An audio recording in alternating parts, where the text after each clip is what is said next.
Hey everybody, welcome to the Morning Devo with Bo-O. Hope you guys are doing good today.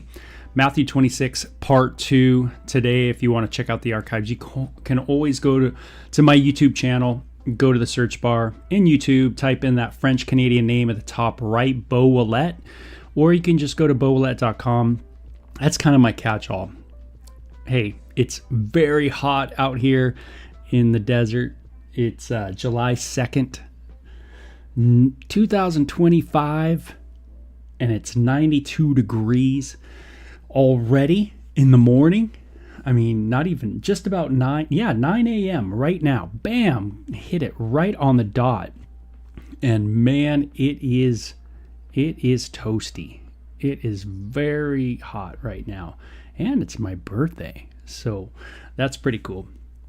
How old am I? Do you guys know how old Bo is? Well, I'm getting there. You know, I'm getting there, meaning I'm getting there, right? Anyway, yeah, we keep spinning around that sun. And so, anyway, let's get into it, okay? We're going to get into Matthew 26, part 2.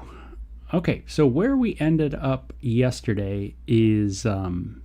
let's see, we ended up in verse 31. So that's where I'm going to pick it up. Verse 31. And let's get into it. So hopefully I'm going to read from the New Living Translation because that's what I enjoy. I enjoy that translation when I do the devotion. It's kind of pretty easy to follow. And I think you'll find it pretty cool. It's a really neat translation. So it says, on the way, Jesus told them, tonight, all of you will desert me. For the scriptures say, God will strike the shepherd and the sheep of the flock will be scattered. Kind of a sad statement, right? I mean, we all like to think that we follow Jesus right. You know, man, I'm right there with you. You know, kind of that Peter mentality, you know, that certainly I got it together. But notice that the Messiah reveals all of their flaws, right? And especially that fear that's in us, you know, that fear that grips us so much of the time in our life. Jesus says, tonight you will desert me. And the scriptures do say, and the scriptures again he's speaking of is the Bible that Jesus and the rest of them had. And it's the Bible you have too. And that is Genesis all the way to the book of Malachi. That is the Bible Jesus read. And if it's the Bible Jesus read, then it should be a Bible that you read. Meaning if you're only reading from Matthew to the book of Revelation, you have missed it. Meaning you've missed a lot of very important details, especially on how to defend the faith, the Christian faith. If you're trying to defend the Christian faith from the book of Matthew to Revelation, man, you miss so much that it would be very difficult to defend the Christian faith just in that area of what we call the New Testament. It's great to be able to go way back in history, back in time, to show the evidence for Jesus and who he is and who he declared himself to be and the reason he did what he did, the reason he spoke the way he spoke. Jesus is referring to this Old Testament. Strike the shepherd and the sheep, or the sheep of the flock, will be scattered. But after I have been raised from the dead, I will go ahead of you to Galilee and meet you there. Peter declared, even if everyone deserts you, I will never desert you. And Jesus replied, I tell you the truth, Peter, this very night, before the rooster crows, you will deny me 3 times that you even know me. Sometimes we do have that bold declaration, but no follow-up at all, right? I mean, can't you see it within yourself where you have this bold declaration that you do know, that you are full of, oh, I'll do it, but you find that failure. Sometimes we see our failure so clear it can really move us into a depression. We have to be careful that when we see our fears, that we're looking at Jesus, because he's the one who can pull us up out of the pit. He's the one who can pull us out of the murky mire, right? The mud. But if you're looking at yourself to get out of that ditch, man, that's a rough place to look, because that's where the frailty lies, right?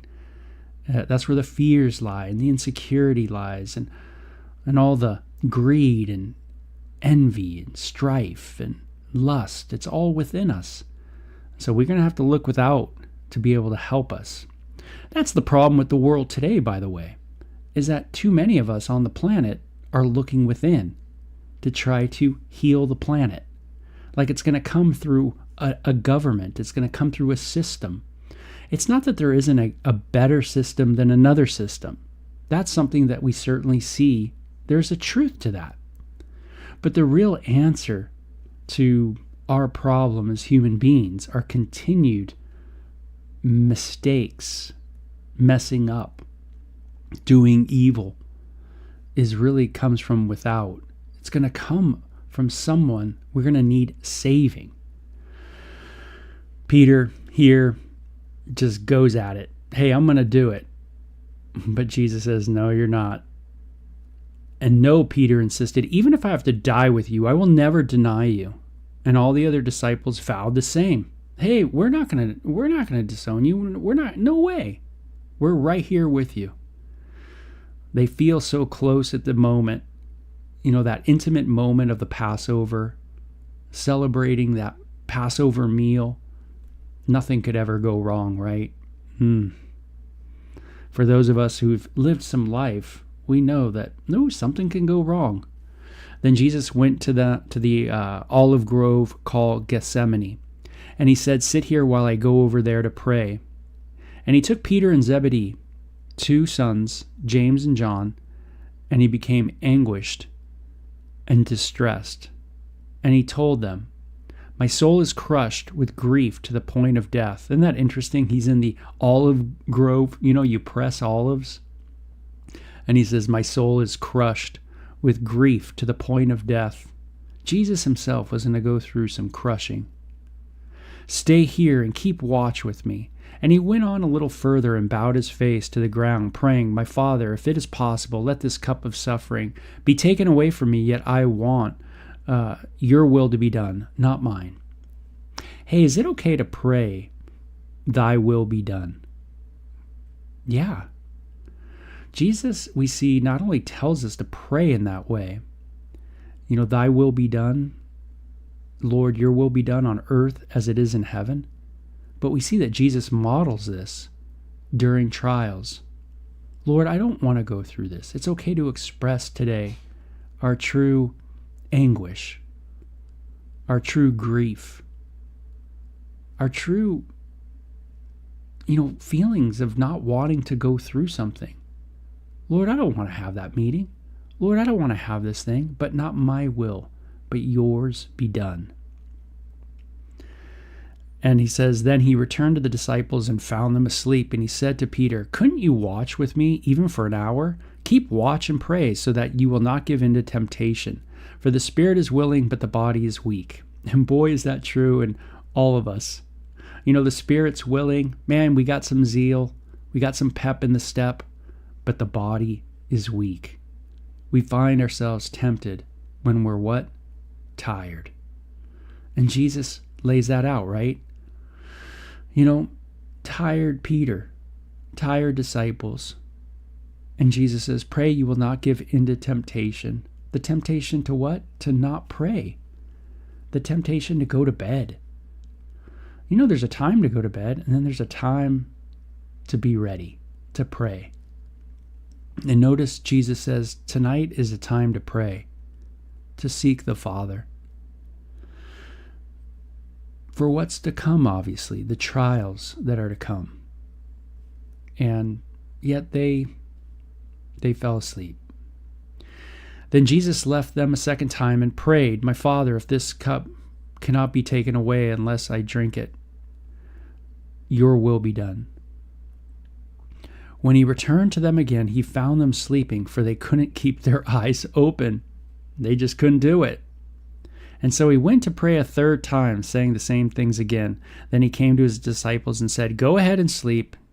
Have your rest. But look, the time has come. The Son of Man is betrayed into the hands of sinners. Up, let's get going. Look, my betrayer's here." Okay, yeah, you can rest, but there ain't going to be any time for rest right now. Now my betrayer's here. I'm going to be arrested. He's been prepping them of this time.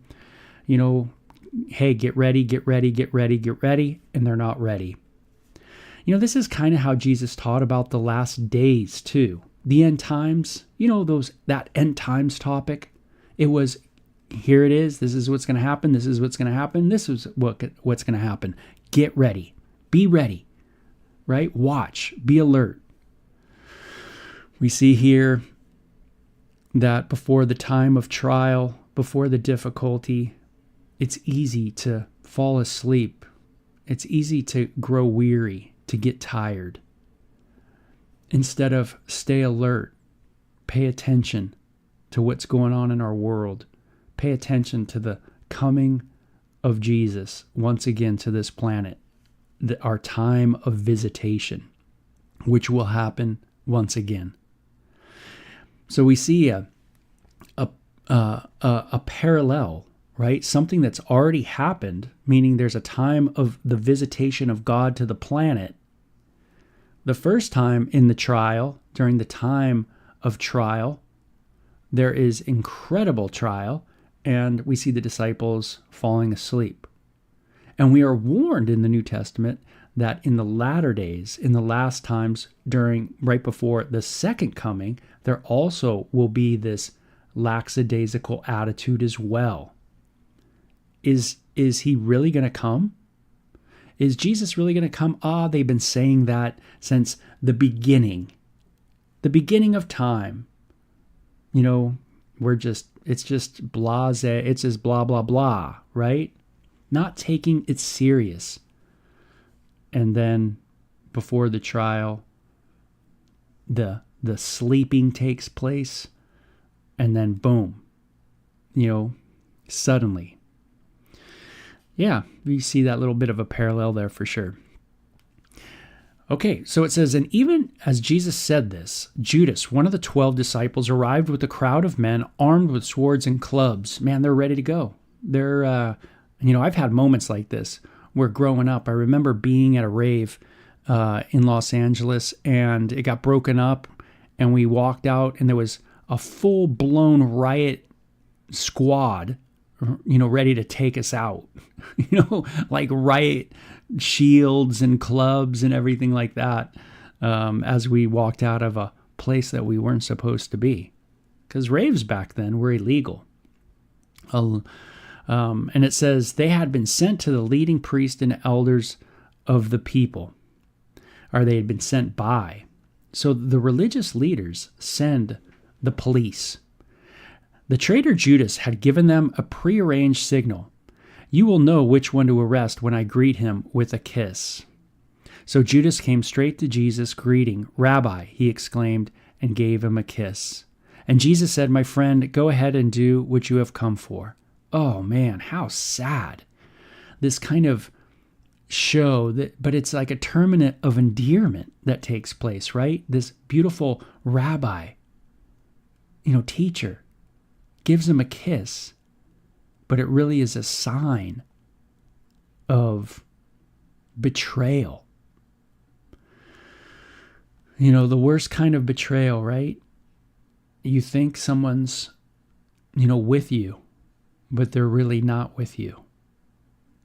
Man, that's why marital, adultery can be so difficult to overcome, right? That trust that gets broken. Betrayed with a kiss. You think someone's with you, but they're not with you. They're with someone else. Oh. And it says, then the others grabbed Jesus and arrested him. But one of the men with Jesus pulled out a sword and struck the high priest's slave, slashing off his ear. I wonder who that was. Put away your sword, Jesus told him. Those who use the sword will die by the sword. Hey, you want to use the sword? You're going to die by the sword. If you preach that it's okay to use the sword, well, guess what? Then it's okay to use the sword for the other people to use that sword too. You're okay for people to use the guns, and I guess it's okay for, you to use the gun, and okay for them to use the gun. And, I think, when you say like, hey, I'm going to, I think this is okay, well, then it's okay to be used against you as well. Sometimes we don't think that way. We tend to think of just, hey, why can't I use the dagger? Man, I got the freedom to use the dagger. I want to use the dagger. Jesus just responds, hey, okay, you're going to use the dagger, but the dagger will be used against you too.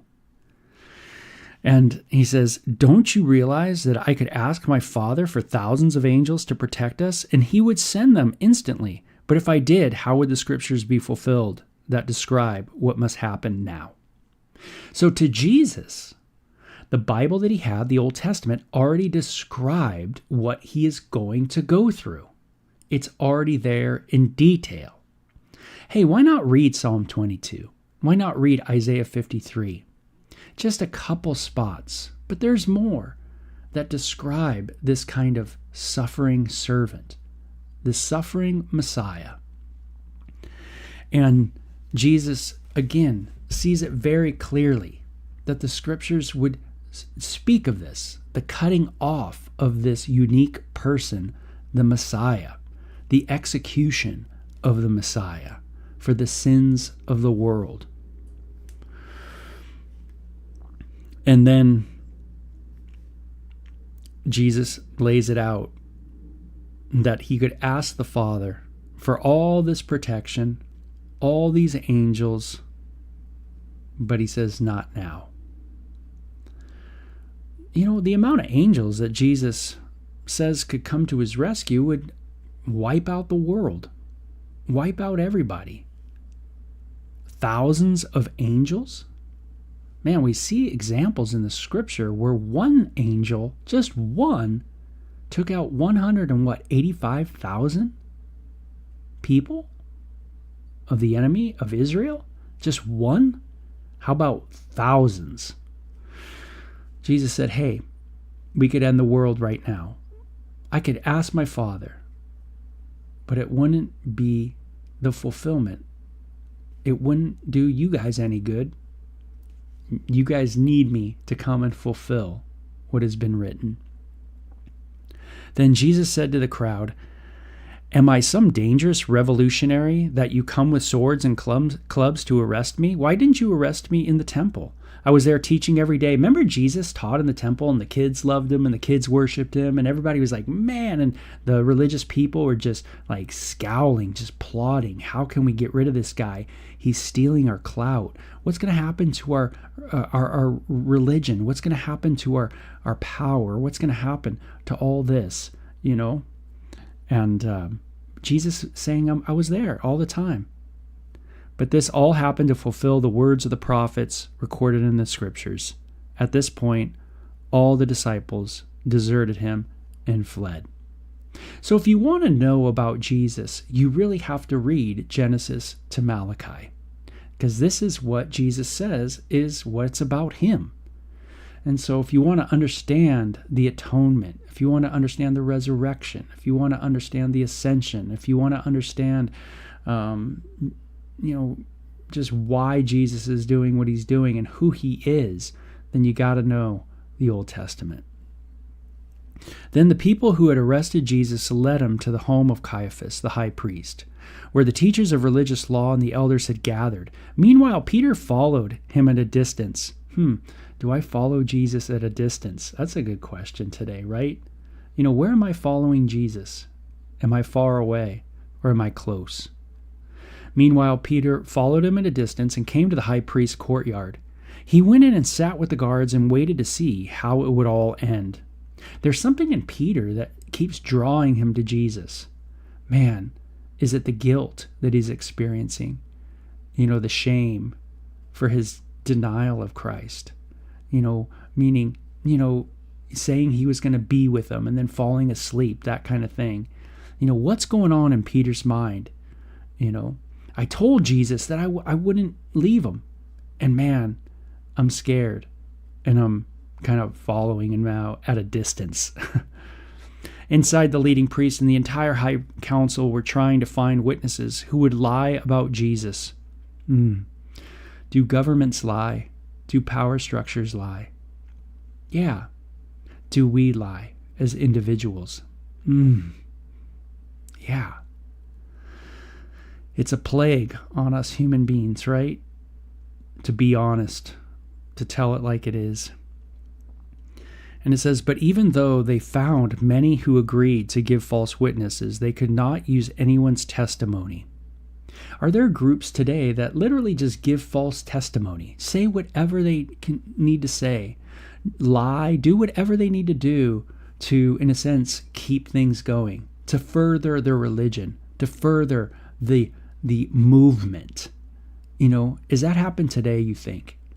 Where there is an acceptance of lying within the movement, within the religion, because it really is about holding together the movement or the religion. That's really what it's about. It's not really about truth and what is true and what isn't true, and is this really reality? Is it not? It's not that. It's just the movement itself. The religion itself needs to be held together. And so, hey, in order for that to happen, we're okay with some lying, And you see that happening in Jesus's day, where the religious Jews and their form of Judaism was, they were afraid Jesus's teaching and his authority would wipe them out, meaning would nullify them and all that power that they held. And so what did they do? They worked on how to lie, how to preserve. Do I do that? Do I feel like I need to preserve? I need to defend. I'll lie, I'll manipulate, whatever it is, to keep it together, instead of really just letting God defend me, instead of really being honest. We see the same, that us humans are the same way.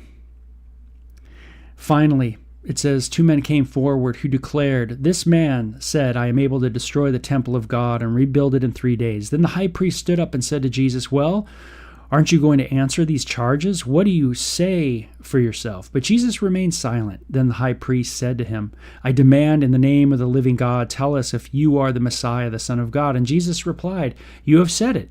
And in the future you will see the Son of Man seated in the place of power at God's right hand and coming in the clouds of heaven." This must have been an amazing statement, Jesus says. Jesus is referring to the book of Daniel. And he's referring to, I think it's chapter 7. He's referring to a specific section. This idea of the throne of God. The idea of God on the throne. The Son of Man being right there. Very cool passage. So Jesus says, "Oh yeah, I am." Then the high priest tore his clothing to show his horror and said, "Blasphemy! How? What are you talking about?" Because, why? A mere man claims to be God.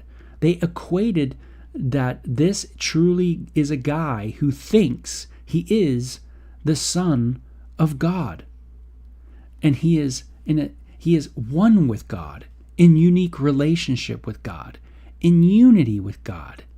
And that unity is not just in, hey, we think the same things, like we agree on the same things, but unity in person. Jesus is all God, and he has unity with God, and he's 100% man. He has unity with humans.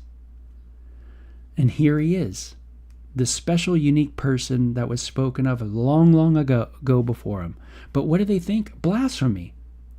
This guy taught as though he were God, as though he forgave sins as God, to be worshipped as God. This guy is blasphemous.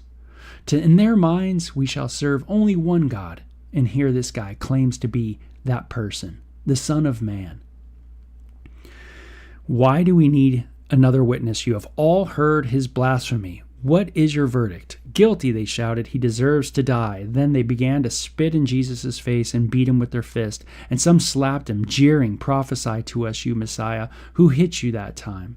So now the beatings come, right? He is a blasphemer. He is one, in their view, that is moving Israel away from the commandment to worship and serve the Lord your God only. They see a rival here, and they go after him.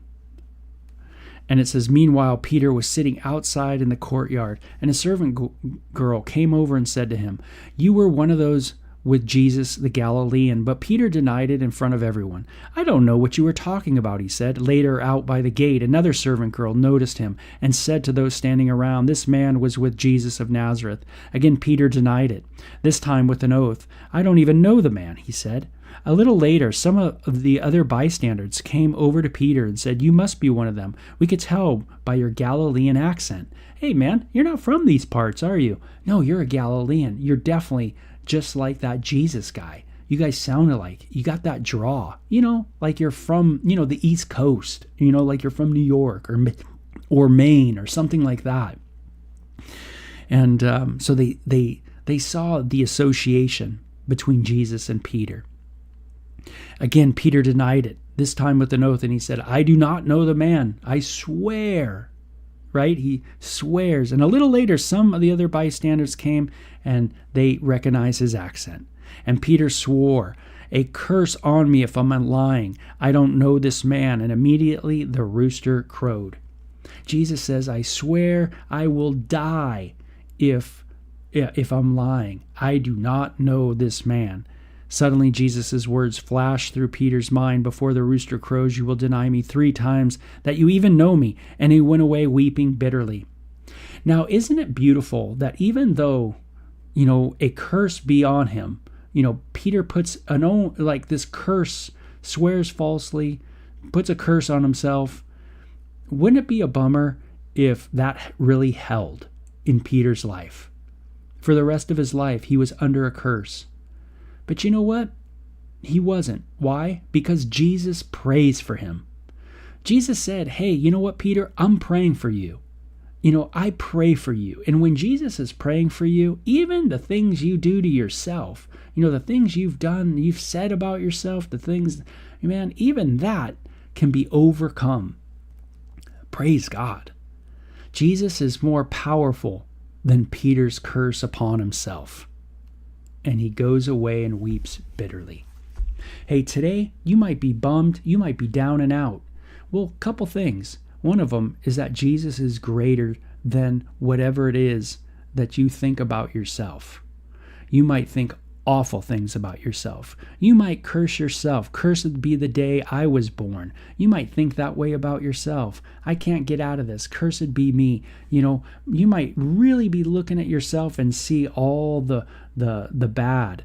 But remember, Jesus died for you. He loves you. He prays for you, right? He intercedes for you. Intercession. He makes intercession for you. He's literally thinking and praying for us right now in his body before the Father. Another thing, Jesus understands what it's like to go through incredible suffering and grief. And he was honest with the Father. If it be, let this cup pass. Nevertheless, not my will, but yours be done. Be honest with God. What do you want God to do? Be honest with that. But nevertheless, God's will be done in our life, right? So, man, an amazing chapter. Matthew 26, that was part 2. You could see that it's kind of long, right? Michael says, see, I can see Peter in my mind, and he could be any of us. Oh, man, so true, right, Michael? I mean, can't you see yourself in Peter? wanting to protect Jesus, thinking that, oh, I'm going to show Jesus that I can protect him.